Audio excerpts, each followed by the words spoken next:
ഭക്ഷണത്തിലെ മായം എന്ന എൻ്റെ ഒന്നാമത്തെ വീഡിയോക്ക് മലയാളികൾക്കിടയിൽ നല്ല പ്രതികരണം ലഭിച്ചു. എല്ലാവർക്കും എൻ്റെ നന്ദി. നമുക്ക് ഒരുമിച്ചാൽ നല്ല മാറ്റങ്ങൾ ഉണ്ടാക്കാം എന്ന് എനിക്ക് ബോധ്യമായി. ലോകത്തിലെ വലിയ ബുദ്ധിമാന്മാരാണ് മലയാളികൾ. പക്ഷേ ഏത് കൊച്ചുകുട്ടിക്കും മലയാളികളെ സുഖമായി പറ്റിക്കാം. മലയാളികളുടെ ഇഷ്ടഭക്ഷണം മൈദ. കേരളത്തിലെ ഹോട്ടലിലെ മുഖ്യ വിഭവം മൈദയെക്കുറിച്ച് പല ആളുകളും പലതും പറയുന്നു. വാസ്തവത്തിൽ എന്താണ് ഈ മൈദ? ഗോതമ്പിൽ നിന്ന് ആട്ട, റവ എന്നിവയെല്ലാം എടുത്ത് അവസാനം കിട്ടുന്ന മഞ്ഞ നിറത്തിലുള്ള വെറും ചണ്ടി മാത്രമാണ് മൈദ എന്ന് പറയുന്ന ഈ വസ്തു. ഈ മഞ്ഞ നിറത്തിലുള്ള വസ്തുവിനെ ബ്ലീച്ച് ചെയ്ത് വെളുത്ത നിറമാക്കാൻ വേണ്ടി ബെൻസോയിൽ പെറോക്സൈഡ് എന്ന കെമിക്കൽ ചേർക്കുന്നു. ബാത്റൂം ക്ലീൻ ചെയ്യാനും എക്സ്റ്റേണൽ ആയി ഫേസ് പിമ്പിൾസിനുമാണ് ഈ കെമിക്കൽ സാധാരണ ഉപയോഗിക്കുന്നത്. അതിനു തന്നെ സൈഡ് എഫക്റ്റ് ഉണ്ട്. ഈ കെമിക്കൽ ചൈന, ഇംഗ്ലണ്ട്, യൂറോപ്പ് എന്നീ രാജ്യങ്ങളിൽ നിരോധിച്ചിട്ടുണ്ട്.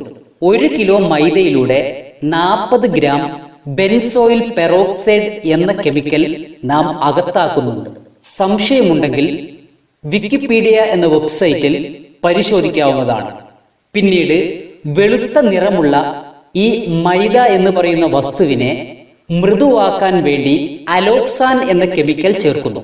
ഈ കെമിക്കൽ ആവട്ടെ മനുഷ്യന്റെ പാൻക്രിയാസിന്റെ പ്രവർത്തനത്തിനെ ബാധിക്കുന്നതും ഷുഗർ എന്ന രോഗം പെട്ടെന്ന് പിടിപെടാൻ കാരണമാകുന്നതുമാണ്.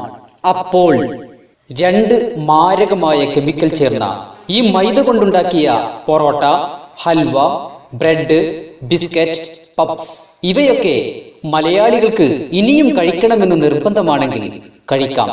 പക്ഷേ നിങ്ങളുടെ കുഞ്ഞുങ്ങൾക്ക് കൊടുക്കരുത്. അവർ ജീവിക്കട്ടെ. കഴിക്കുന്നവർ ഒന്നറിയുക, വയറ് നിറയുക എന്നല്ലാതെ മൈദയിൽ മനുഷ്യ ശരീരത്തിന് ആവശ്യമായ വൈറ്റമിൻസ്, മിനറൽസ്, ആന്റി ഓക്സിഡന്റ് എന്നിവ ഒന്നും തന്നെ ഇല്ല. മാത്രവുമല്ല, മൈദ സ്ഥിരമായി കഴിച്ചാൽ ഷുഗർ ഉണ്ടാകും, ദഹന പ്രക്രിയയെ ബാധിക്കും, ആമാശയത്തിൽ ക്യാൻസർ വരെ ഉണ്ടാകും. അതിനു പുറമെ പൊറോട്ട ഹോട്ടലിൽ ഉണ്ടാക്കുന്ന രംഗം കണ്ടാൽ ഛർദിച്ച് തളർന്നു പോകും. എന്തു പറയുന്നു? ഈ വിഡ്ഢികളുടെ ഫുഡ് നമുക്ക് ഇനിയും കഴിക്കണോ? തീരുമാനിക്കേണ്ടത് നിങ്ങൾ.